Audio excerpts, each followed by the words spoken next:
Iremos dar continuidade da nossa resposta como cristão a essa agenda. Quero que você anote aí.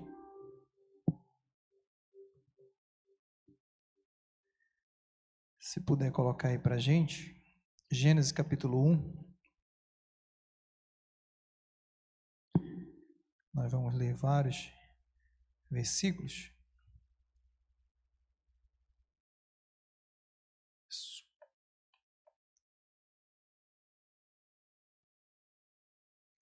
Gênesis capítulo 1, verso 1. Gênesis capítulo 1, verso 27 e 28. Isso. Criou Deus, pois, o homem à sua imagem, a imagem de Deus o criou. Homem e mulher os criou. Continua. E Deus os abençoou e lhe disse: seja o quê? Multiplicai-vos, enchei a terra, sujeitai-a, dominai-a sobre os peixes do mar, sobre as aves do céu e sobre todo animal que rasteja. Gênesis capítulo 2, verso 24 diz assim: portanto, deixará o homem, o seu pai, a sua mãe, e apegar-se-á a sua mulher, e serão ambos uma só carne. Feche seus olhos. Maravilhoso Deus, muito obrigado, Senhor, pela tua palavra. Obrigado porque eu sei que o Senhor está aqui, meu Pai. O Senhor está presente aqui em nossas vidas. Fica conosco, que não seja meu intelecto, que não seja, Senhor, aqui aquilo que eu quero falar, mas aquilo que o Senhor tem para essa noite. Fala conosco de forma poderosa, em nome de Jesus. Amém? Sente, querida igreja. Hoje eu gostaria de tratar com vocês o tema defendendo a família bíblica. Quem tem uma família bíblica aí? Nós temos uma família bíblica, nós temos fundamentos, nós sabemos, eu espero, e se a gente não sabe, a partir de hoje nós vamos saber responder aos nossos filhos. Eu tenho o João, a Maria Eduarda e o Pedro Lucas, eles são uma metralhadora de perguntas, irmão, 24 horas. Dizem que uma criança faz em média 300 perguntas por dia. Eu tenho 13, aí você multiplica, são quase 1000 perguntas por dia. Então, a gente precisa, aos nossos filhos, ter resposta na ponta da língua, e se nós somos uma igreja bíblica, nós também devemos ser uma família bíblica, baseado na palavra de Deus, nós não relativizamos. E aqui, irmãos, o que é que nós temos feito nessa agenda? Temos orado pela nossa igreja, temos orado pela nossa família. O que eu tenho percebido, por isso que eu coloquei aqui, defendendo a família bíblica em tempos dessa desconstrução ideológica, é que os ataques, eles já não são ataques mascarados, eles já são ataques diretos à nossa família.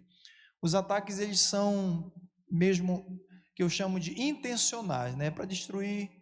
Eu quero contar aqui uma reportagem que eu vi no Rio de Janeiro, para você ver a consequência de uma família disfuncional. Outro dia também eu atendi há um tempo atrás no gabinete, onde a primeira coisa que a esposa falou assim: olha, pastor, a família do meu esposo foi uma família disfuncional.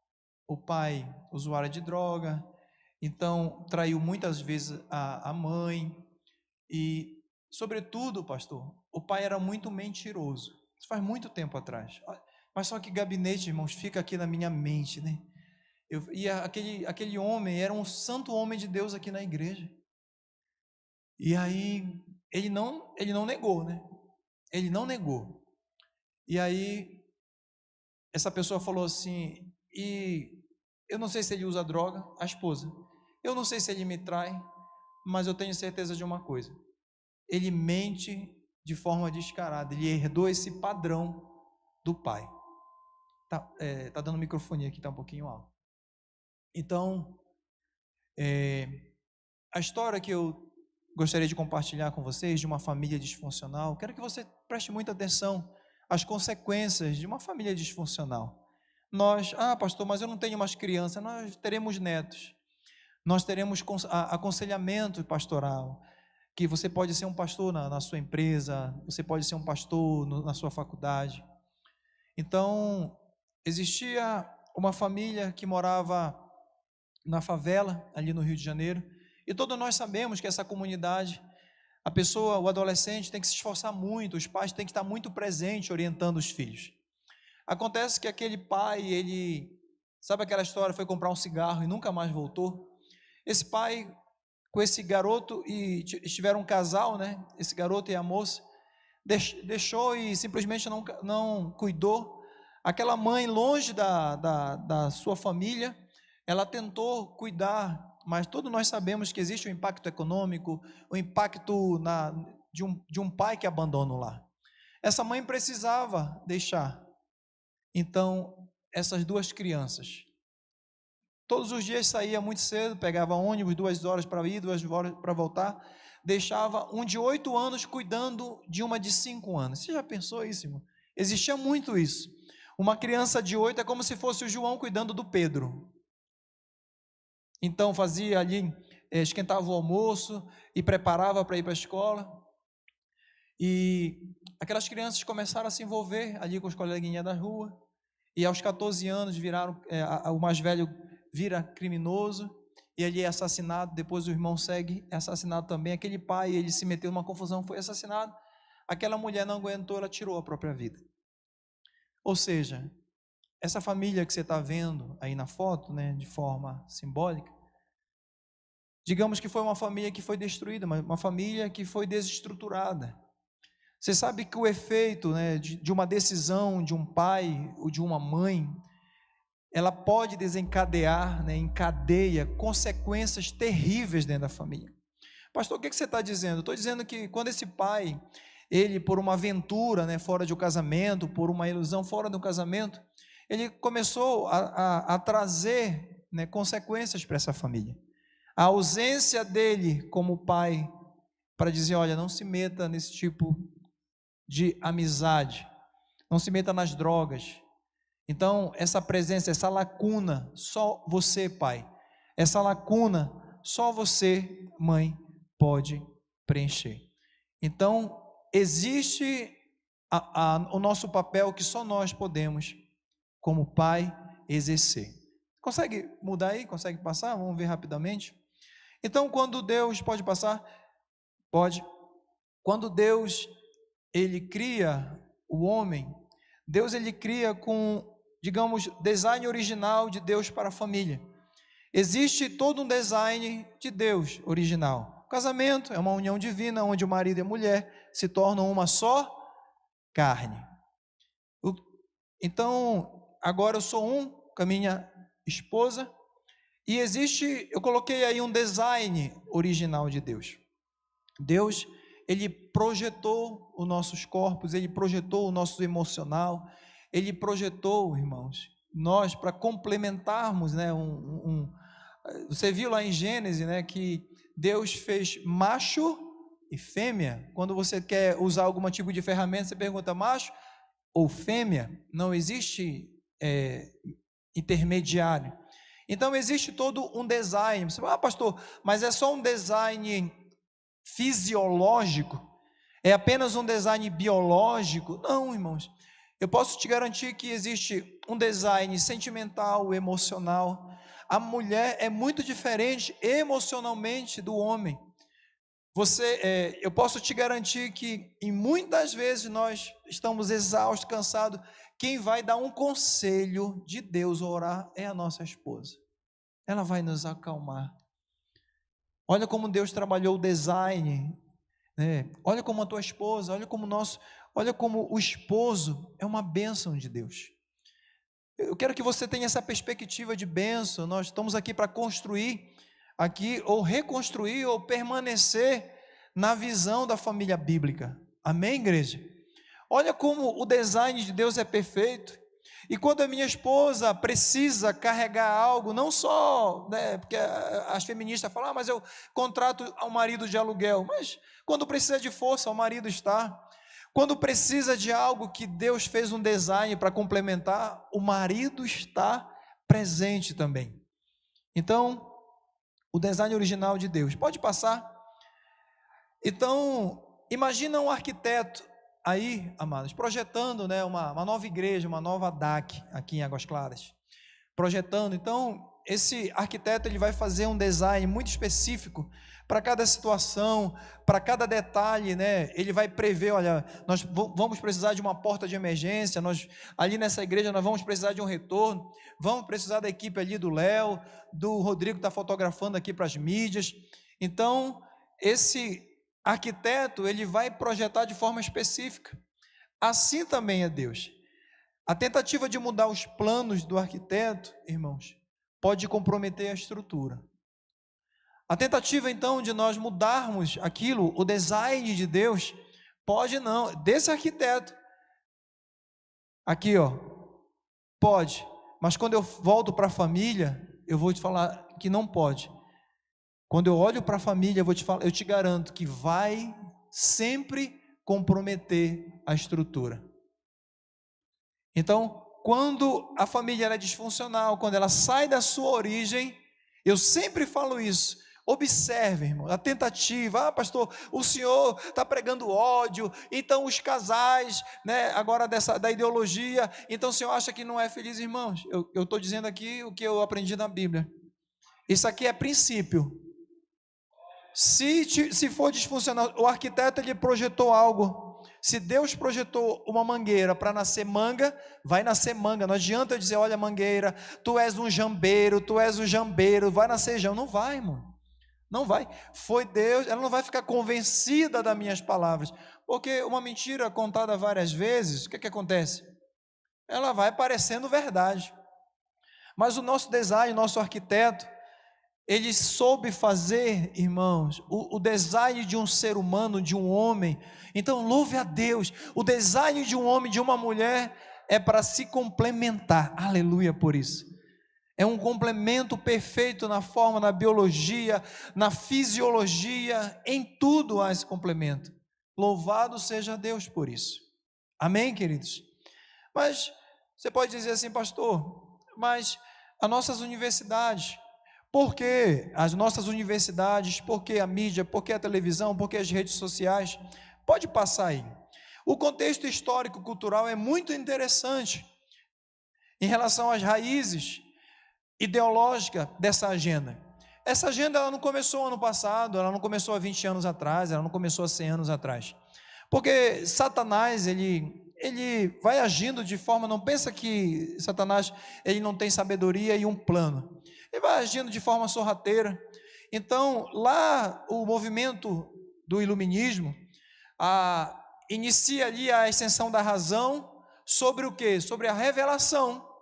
Olha só, né? Nós aqui acreditamos na revelação, nós acreditamos no sobrenatural, nós oramos, né? Deus repreendeu ali todo o AVC da vida do irmão Nivaldo. Quem crê nisso que Deus repreendeu aquele AVC? Eu contei na tarde de milagres, ele saiu daqui com o AVC, 2 médicos garantiram.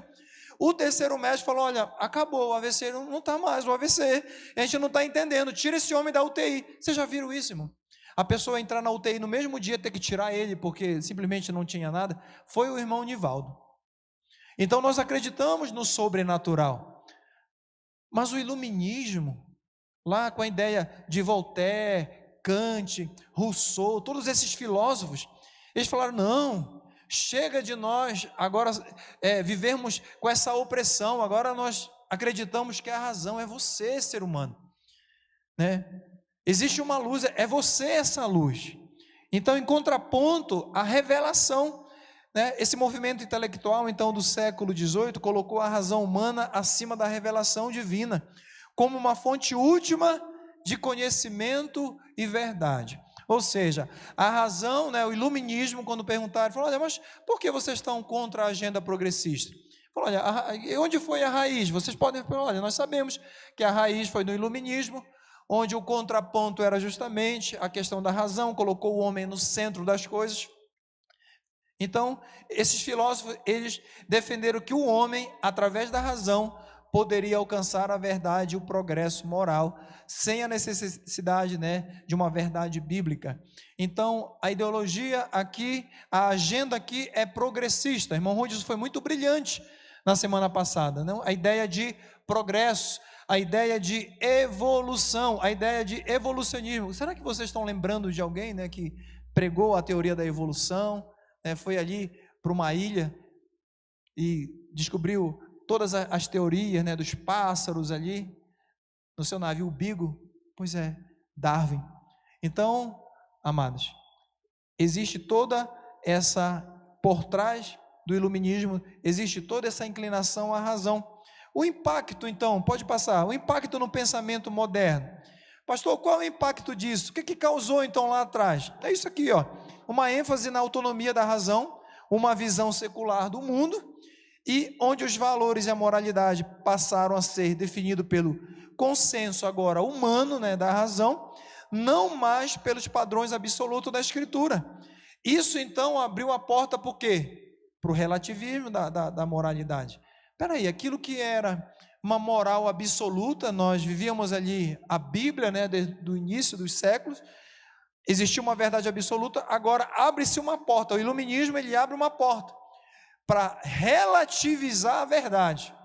E nós vivemos, irmão, numa geração de que, espera aí, papai, não é bem assim, o meu professor, ele falou que não é bem assim, porque você tem que ver que é o amor. Se um casal tem amor, então pode, é isso? Porque é a relativização.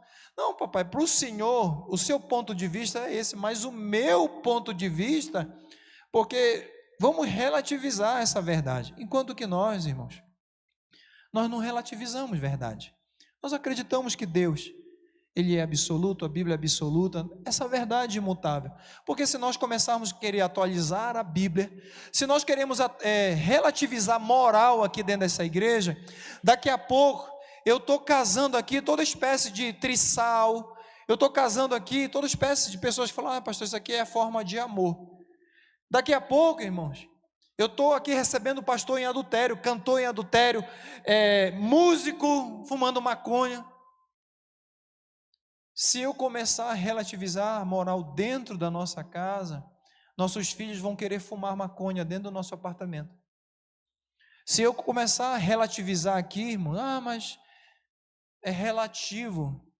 Os nossos filhos, eles crescem em cima da gente, falam, olha, pai, eu vou dormir e vou trazer o namorado aqui para dormir, porque a série lá, o pai era legal, vai ver esse pai ator na vida real, se ele deixa a filha de 15 anos dormir, ou seja lá qual a idade.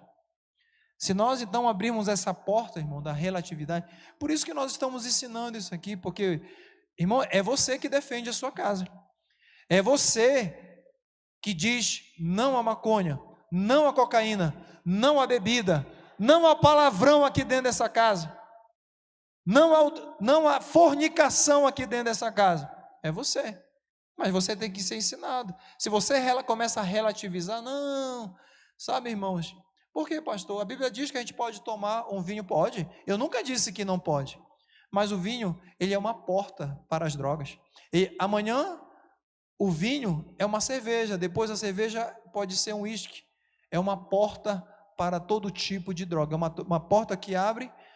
Pastor, mas é a proporção, então vai fumar uma maconha desse tamanho, então que pode. Então, se nós abrirmos essa porta, nós temos que ter cuidado como igreja. É por isso que as igrejas estão relativizando, irmãos, relativizando coisas, e o mundo está entrando na igreja. Então nós relativizamos as danças, os jovens aqui me pedem, eu falo, olha, eu quero ver a roupa, já que vocês querem dançar, porque o que é que está surgindo aí nas igrejas? Uma dança sensual, meninas com roupa colada, e começa a dançar, e levanta a perna para ali, e levanta a perna para cá. Nós começamos a relativizar isso, irmãos, dentro da igreja, a sensualidade. Para que isso, irmãos? Pastor, é para adorar. Irmão, adora ali, bate palma ali, senta ali e adora ao Senhor. Para quê, irmãos? Um homem entra aqui, o homem ele é atraído pela visão. Tem uma jovem aqui de 17, 18 anos, dançando e rodando. Você acha que esse irmão que está aí no banco, ele vai ficar olhando para a pregação, para cá, ou vai ficar olhando para as meninas?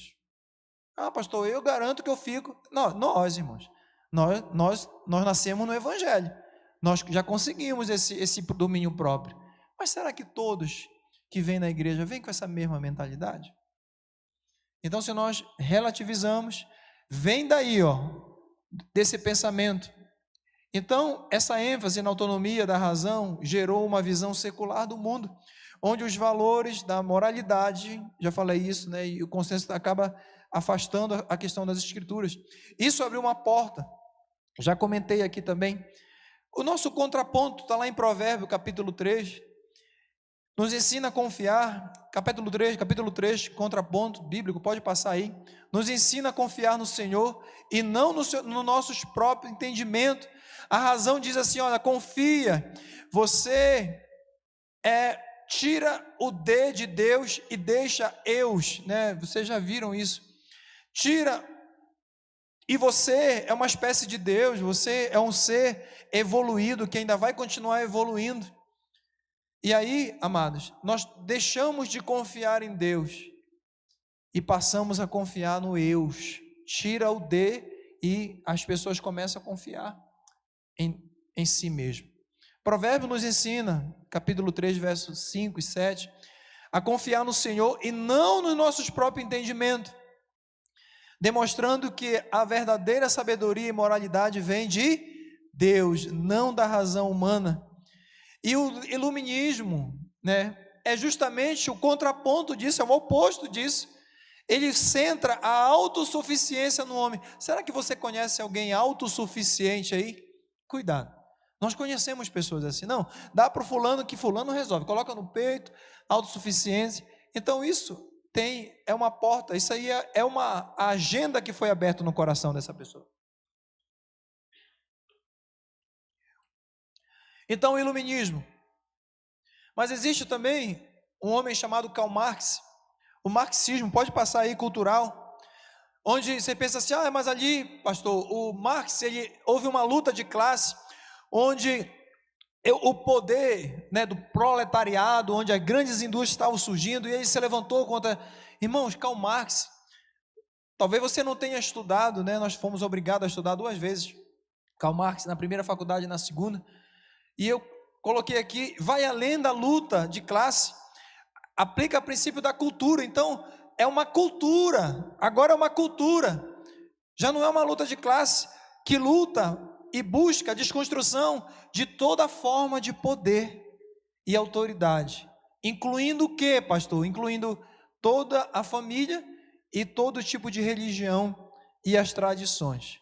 Então Karl Marx, quando ele coloca isso como algo cultural, essa luta, ela tem que ser contra qualquer forma de poder, e isso as nossas faculdades, as nossas universidades, eu estou te falando, eu fiz 2 públicas, aliás, uma primeira pública, eu fiz até a metade do direito numa pública, depois eu tive que fazer numa particular, eu fiz, irmãos, eu sei do que eu estou falando, eu sei dessa ideologia, dessa desconstrução, então, onde já não é uma luta de classe, então toda forma de poder, então é por isso que às vezes os filhos chegam em casa e já começam a relativizar o poder, né, patriarcal, o poder da família, e isso, irmãos, não é ensinado na igreja nem na faculdade, isso é você, fala, olha, aqui em casa, enquanto você estiver debaixo desse teto, olhando nos olhos, viu, desse menino aí, dessa menina, enquanto você estiver aqui, né, o comando vai ser meu e da sua mãe, você também reveste de autoridade a sua esposa, a avó dessas crianças. Por quê? Porque as nossas crianças, elas têm sido minadas, olha, você está sendo oprimido, olha, pode passar aí, o contraponto bíblico, Efésios capítulo 6, 12, afirma que a nossa luta não é contra carne, sangue, mas contra os poderes espirituais. Então o marxismo cultural distorce essa verdade, transformando a luta espiritual em uma guerra cultural, contra as instituições estabelecidas por Deus, como a família. Você vê, né, adolescente vai lá, coitado, o padre está lá pregando, eles vão lá, jogam tinta no padre, o padre está lá, jogam fetos, né, no padre em relação ao aborto. Nós pastores somos atacados nas redes sociais. Então essa agenda não brinca, irmãos, nós não estamos aqui brincando de uma série de mensagens. A nossa luta, irmãos, não é contra a carne nem sangue. Você acha, não, isso aqui é coisa da mídia, isso aqui é coisa da Globo, é a novela. Mas olha o aparelhamento. Você abre a Netflix, está lá, irmãos. Desmoralização, está lá, que é muito comum. Às vezes é muito comum a mulher estar traindo o marido e na Netflix ou na novela, essa mulher, ela é feliz para sempre. Esse filho que diz respeito ao pai, ele se torna herói. Então, o Dexter, que agora é um assassino em série, ele é o herói americano. Os bandidos que roubam a Casa da Moeda, a Casa de Papel, agora eles são nossos heróis. Então, existe aí uma distorção. Então, isso vai incutindo na mente, falando, peraí, os nossos heróis, né, já não são aqueles heróis, né? Alguns heróis morreram de overdose, né? Na época que foi feita essa música, lá na década de 80, talvez por Cazuza, com certeza a agenda progressista estava também em alta. Porque os heróis são pessoas drogadas. Meus heróis morreram de overdose. Os nossos heróis hoje, a nossa geração, irmãos, já não está mais interessada nos heróis bíblicos. Jeremias, pai, Daniel, pai, como foi que Golias, né? Esses continuam sendo nossos heróis. Como é que Jesus ressuscitou, andou ali pelas águas? Outro dia, quem aceitou Jesus lá em casa foi o João Marcelo. Irmãos, ele passou uma semana quebrantado, não foi, Duda? Ainda bem que ele não está aqui, né? Ele passou uma semana, estava o culto lá rolando, segunda-feira.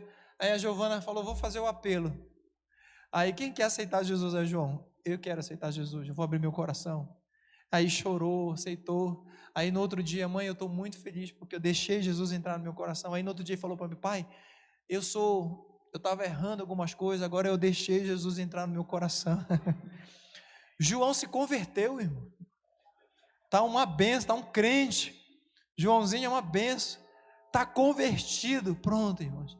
O que é que nós estamos fazendo? Um contraponto a tudo aquilo que a mídia, tudo aquilo que a sociedade tem aí colocado.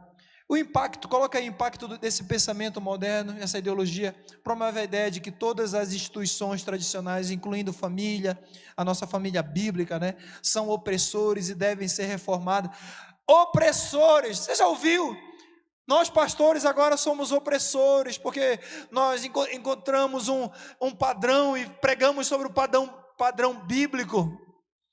Eu tenho cara de opressor. Rodrigo tem cara de opressor. O pastor Neves aqui. Cuidado com o pastor Neves. Se encontrar com você, ataque é certa. Não somos opressores, irmão. Nós só estamos defendendo aqui a nossa família. Mas o que é pregado é isso na sociedade. Pastor é opressor e fez ali uma pregação, desconstruindo, né, toda a modernidade. Isso alimenta um movimento que procuram redefinir, né, então o casamento. Nós somos contra, nós temos que minar, irmão, todo pensamento que quer redefinir o casamento. É isso que eles querem. Querem que a gente engula a redefinição de gênero, das normas, né, sexuais, tudo em nome do que? Do progresso, de uma libertação, de uma liberdade, de quem? Dos oprimidos, de uma minoria oprimida, tudo em nome de uma liberdade. Então, pode passar aí, queridos. Qual o impacto, a influência disso na mídia, na educação, nas leis e na agenda progressista? Existe um impacto terrível. Pode colocar aí. Na mídia. Então, talvez você já tenha percebido isso. A mídia moderna, incluindo a televisão, cinema, redes sociais, notícias, tem um papel central, irmãos, na dimensão dessa agenda progressista.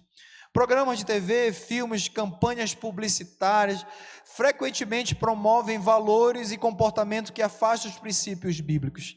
Eu sou de uma geração, pastor Ferreira, onde as campanhas publicitárias, irmão, de cigarro, quem lembra das campanhas? É antiga.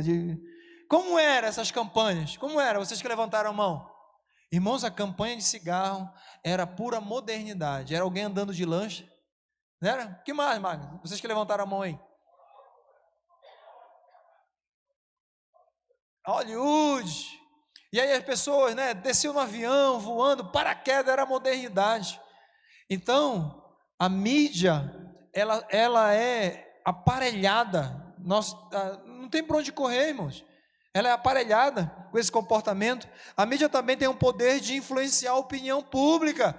Pastor, já sabia disso. Pois é, então reforce. Quando você está assistindo lá televisão, saiba que existe uma influência muito grande. Houve uma pesquisa, aquela questão do rebanho, né, do princípio do rebanho, onde na faculdade, um rapaz que não tinha entrado ainda na sala de aula, vocês devem ter visto isso. Então a professora falou: olha, fulano sempre chega atrasado. Vocês estão vendo isso aqui? Essa pasta aqui? Cadê uma coisa de cor aqui? Rapidinho, me dá uma coisa de cor aí, azul, pronto. Que cor é essa aqui, Rodrigo? Marrom, tá. Aí a professora falou assim: estão vendo aqui a minha pasta? É marrom. Quando eu perguntar para vocês, todo mundo vai dizer aqui que é verde. Combinado? A gente poderia até fazer isso com o irmão que está chegando ali, deixa eu ver. Brincando. Quando eu perguntar para vocês, então, Pastor Neves, que cor é essa aqui? Aí chegou o rapaz desavisado, chegou, né? Desculpa, professor, estava ali na cantina. Que cor é essa? Ah, tá bom, irmão. Hoje eu gostaria de fazer uma experiência, professor. Hoje eu gostaria de fazer uma experiência em relação à iluminação. Quando você está numa distância aqui da lousa, cada um tem a sua própria cor. Que cor é essa aqui, Pastor Neves? Que cor é essa aqui, irmão Márcio? Que cor é essa aqui, Rinei? Aí chegou ali, né? O irmão Dário chegou. Ah, o Dário chegou aí. Que cor é essa aqui, irmão Dário? Não, rapaz, tem que dizer verde. Chegou agora. Aí ele falou assim: verde. Fala verde, inimigo. Pronto. Verde. Então, ele sofreu ali o quê? Daquela manada, o efeito manada. Nós, irmãos, a mídia, ela quando coloca uma propaganda de cigarro, mulheres bonitas, né, ela vai embutindo isso no subconsciente. Olha, você não é moderno, você não tende a progredir, você nunca vai ter uma lancha se você não se adaptar. Então ela tem esse papel, mas exemplo prático, coloca aí, passa aí, séries que glorificam adultério, promiscuidade e a redefinição de gênero. Toda série quase você vai ver lá uma obra de eles exaltando um tipo de Deus. Filme brasileiro, irmão, se não tiver lá uma bruxaria, um filme brasileiro que se você estiver assistindo, você não vê alguém cantando uma musicazinha de macumba lá, um lerê, dificilmente não tem. Sempre tem uma exaltação a Satanás. Então essas séries, algo moderno e progressista, além disso, a censura, né? O cancelamento de conteúdo, vozes que defendem valores tradicionais cristãos, mostram como a mídia pode ser usada para silenciar, então, a nossa igreja, para silenciar a igreja, para nos silenciar. Então veja, mas continuando ainda, aplicação espiritual, Efésios capítulo 11, capítulo 5, verso 11 diz: e não vos associeis às obras infrutíferas das trevas, mas antes, o que eu devo fazer como cristão? Quanto a essas obras? Condenar essas obras. Será que nós temos condenado essas obras? Porque, irmãos, nós precisamos ter crivo. É por isso que nós pregamos aqui. A gente não prega aqui para entrar por um ouvido e não aplicar, porque esses princípios são princípios da palavra de Deus. Eu aplico, eu faço as minhas séries aqui, Deus vai falando comigo, falando: isso aqui eu vou aplicar e tem dado certo. Então nós temos que filtrar. Efésios então nos ensina não participar das obras infrutíferas das trevas, mas a expô-las. Os cristãos devem ser seletivos no consumo então dessas mídias. Eu vou repetir, tem que ter um crivo. Irmãos, você acha que aquela classificação de censura, 10 anos, 16 anos, aquilo foi uma lei, porque estava causando um impacto nas crianças muito grande. Então quando você vê lá, 12 anos, eu vou colocar meu filho para assistir, ele tem 10, 14, o meu filho que tem 8, não, irmãos, aquilo houve um estudo do impacto da questão da violência. Aquilo houve um estudo que crianças que assistem não conseguem dormir, irmãos. Depois pesquise sobre o estudo feito da classificação. Crianças começam a ter pesadelo. Ah, mas o filme do dinossauro, o Jurassic Park 1, onde a pessoa cai num vaso lá, um homem cai num vaso sanitário, e não tinha classificação, o dinossauro, o T-Rex, vai lá e come, causou nos Estados Unidos quantidade de parada cardiorrespiratória em criança de 8, 7 anos, porque as crianças achavam que de madrugada um T-Rex iria, se ela fosse no banheiro, crianças defecaram, fizeram xixi e cocô na cama, com medo de ir no banheiro e ter um T-Rex lá. Essa classificação, ela não é à toa. Houve um estudo sobre isso. Então, se atente a isso, faça esse crivo.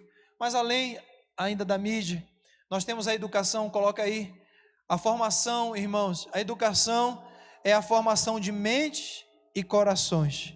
O sistema educacional, desde o ensino, primário, lá do fundamental, até as universidades, tem sido um campo de batalha dessa propagação da agenda progressista. Então você imagina, nossos netos, nossos filhos, desde o primário lá sendo, e os currículos, todo ano, irmãos, eu fui professor de biologia, todo ano na minha área, que é biologia, que é mais difícil, darwinismo, evolucionismo, todo ano chegava, professor, tivemos mudança no nosso currículo, o senhor vai precisar adaptar, e tinha que estudar lá as mudanças, para incluir ensino sobre ideologia de gênero, relativismo moral, crítica aos valores tradicionais, muitas vezes incluindo, então, e ridicularizando a nossa perspectiva, a perspectiva cristã. Pode aplicar, pode passar, nós sabemos, ensina a criança no caminho que deve andar, então nós devemos, irmãos, oferecer uma contracultura bíblica. Somos nós que devemos na nossa casa, somos nós que devemos oferecer essa contracultura. Olha, é isso. Não deixe, irmãos, o pastor, não deixe aqui os obreiros, deixe, eu vou levar meu filho lá para o pastor ensinar. Irmãos, somos nós. Contra essa cultura, somos nós pais, que devemos ensinar o nosso filho no caminho, na caminhada em que ele deve. Somos nós. É o pai que consolida a sexualidade da filha, do filho, é o pai que consolida a personalidade, a segurança. Esse filho vai ser mais seguro quando você, pai, olha nos olhos e diz assim: eu te amo, causa um impacto aqui no subconsciente. Aquele filho ganha segurança na escola, aquele filho ganha segurança nos relacionamentos. A nossa presença, meu pai vai estar lá. No Dia dos Pais agora, eu tive que pregar aqui. Eu estava muito cansado, você deve ter percebido, Eu estava muito cansado, sabe por quê, irmãos? Faz um tempão que eu não jogo futebol de salão. No Dia dos Pais eu tive que disputar uma partida entre os pais da escola adventista. E aí me escalaram, eu fui o atacante tem que fazer gol, irmão. Eu fui o atacante do time do João, e o João estava lá, porque a gente fica brincando de bola, ele acha que eu sou o herói, o Neymar, meu pai vai chegar lá e vai detonar, e agora, irmão, essa enrascada que eu meti, perna de pau, aí, pegamos um gol, ficou 1-0 para o time dos outros pais, aí, não, meu pai vai virar, aí empatamos 1-1, faltava assim, irmãos, faltava 1 minuto para acabar o futsal, aí eu fui lá para a área, me arriscar, igual goleiro, aí um pai me viu lá, jogou a bola, irmãos, eu, gol do nosso time, pronto, herói do João, herói, mas aí chega, aí o João, sabe o que o João fez? Tirou a camisa, rodou a camisa, desceu a rampa, andando assim, pai, a razão, não sei o que, estava com a camisa do Flamengo, a razão, pai, não sei o que, parece que eu ativei algo no João, e aí eu falei, João, agora vamos correr, que eu não tenho uma pregação de 1 hora lá na igreja, e aí ele ficou muito feliz, foi Duda? Ficou muito feliz, nós temos esse papel, somos nós que no caminho ali. E já finalizando a aplicação espiritual, porém, respondendo Pedro e os apóstolos disseram, mais importa então obedecer a Deus do que os homens. Irmãos, quando a gente fala aqui das leis, imposição, né, também, o tópico 3, coloca aí a lei. A legislação, ela tem sido um instrumento poderoso na implementação da agenda progressista, impondo normas, né, que contradizem o princípio. Leis que definem o casamento, né, que vão redefinir a modalidade agora de casamento, promove a ideologia de gênero e que restringe também a nossa liberdade dentro da igreja, a nossa liberdade religiosa. As leis, elas estão aí para isso, as leis elas vão se adaptando à sociedade. Mas, irmãos, lá, a palavra do Senhor, lá em Atos capítulo 5, 29, nos recomenda que devemos obedecer a Deus antes aos homens. Eu não estou dizendo aqui ninguém para cometer uma contravenção. Eu não estou dizendo aqui para nós sairmos cometendo crime. Isso nós não podemos jamais desobedecer a legislação de um país. Mas o que eu estou te preparando aqui, se hoje houvesse o arrebatamento que foi pregado no domingo, e ali começa, 3 anos e meio de uma paz, né, pastor Claudeci, nosso professor, de uma falsa paz, 3 anos e meio, e depois 3 anos e meio, são 7 anos, né, depois mais 3 anos e meio de uma perseguição ao cristão. Será que durante esse período de perseguição nós estamos preparados para as leis que virão, os mandamentos que virão? Pastor Ferreira, chegou o policial aí, nega Jesus, pastor Ferreira, mas eu vou te prender, eu vou mandar te matar, você vai para a papuda. Será que nós estamos preparados para esse tempo, irmãos? Nega Jesus. Haverá um tempo que nós, irmãos, certamente seremos obrigados, pastores, nós precisamos estar preparados para essas leis. As leis elas vão afunilando para a agenda progressista. Só que é um progresso, isso aí é gradual, é um processo. E eu falo novamente que a pandemia foi um ensaio por tudo que virá. Nós perdemos a nossa liberdade, nós perdemos a nossa intimidade. Foi implantado câmeras agora. Nós fomos, pós-pandemia, com a Duda, lá no Marajó, longe, irmão. Você pega um barco, pega uma balsa, pega um jacaré, uma cobra, para chegar é muito longe. Estou brincando, tá, irmão? É muito longe. E lá, a gente estava num restaurante, ela falou, não, o governador mandou a gente fechar o restaurante. Se vocês quiserem, tem que ser escondido. Olha lá, a lei chegando lá na ilha do Marajó, num lugar onde a gente pensa que não. Então, vai ser erga omnes, a lei, ela vai alcançar a todos, a obrigatoriedade tem que ser para todos. Não adorou o anticristo, manda prender a irmã Elianai, não vai ser agora, tá, irmã Elianai? Manda prender. Então, a importância do discernimento, pode colocar aí, Hebreus capítulo 5, verso 14, fala sobre a maturidade espiritual, como a capacidade de nós discernirmos tanto o bem quanto o mal, em um mundo saturado pela mídia, educação e pelas leis, que promove valores contrários ao cristianismo, o discernimento é essencial. É por isso que eu vi aqui, na sequência, maturidade. Nós falamos de maturidade, eu quis preparar a igreja para falar sobre agenda progressista, porque não adianta, irmão, nós não estarmos preparados para essas leis, ou para confrontar de fato a agenda progressista, se não houver maturidade. Se eu não tenho maturidade cristã, eu não tenho capacidade também para enfrentar uma agenda maligna muito forte na nossa sociedade. Então, nós precisamos ter esse discernimento, e maturidade é isso, é discernir. Discernimento também é maturidade, irmãos. Agora eu consigo filtrar, eu consigo discernir o que é bom e o que não é. Pai, mãe, igrejas que me ouvem, pastores que eu sei, que me pedem um esboço, esse esboço aqui, me manda esse esboço. Está me assistindo agora, meu amigo. Alertem igrejas sobre essa agenda maligna, a relativização da moralidade, a relativização do sexo, do casamento, dos filhos, da autoridade paterna. Isso vem sendo minado. Mas em nome de Jesus, aqui da nossa igreja, nos nossos parentes, nos nossos filhos, não prevalecerá. Aleluia! Fique de pé, o Ministério de Louvor, já vamos orar. Para finalizar, coloca lá onde está assim, a família bíblica como pilar da sociedade. E assim, irmãos, então, a Bíblia ensina que a família é fundamental para a educação e a formação dos filhos. Pais, vocês são chamados a criar seus filhos na disciplina e a demonstração do Senhor e a guiar seu caminho para que não se desviem. Amém? A estrutura familiar bíblica composta por um pai, mãe e seus filhos serve como um ambiente seguro para o crescimento emocional, espiritual, social do indivíduo.